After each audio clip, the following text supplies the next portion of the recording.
Today in the corruption trial of former Orlando Orange County Expressway Authority board member Scott Batterson, a key witness accused Batterson of offering him a multi-million-dollar contract if some of Batterson's handpicked business associates could be part of the team. WESH 2's Bob Keeling is live at the courthouse with more now. And Bob, this witness says Batterson claimed he would soon be board chairman and had the votes to do what he wanted. Yeah, that's right, Jim. And in fact, this very key state witness said in the 30 years that he had done business with the Expressway Authority, he had never had a conversation like that with a public servant. If convicted, Batterson could face up to 30 years in prison. Being chairman of the Expressway Authority. Very, very bold and confident. Puffed up, almost really just, I will be chairman.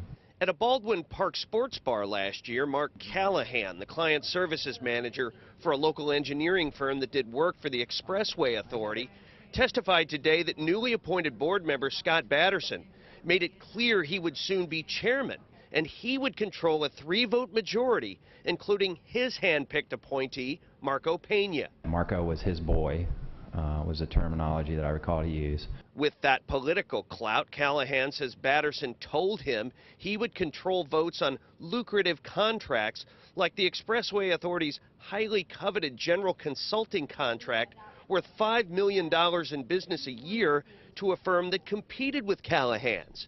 In return, Callahan testified, Batterson wanted some of his hand-picked people to be part of the team.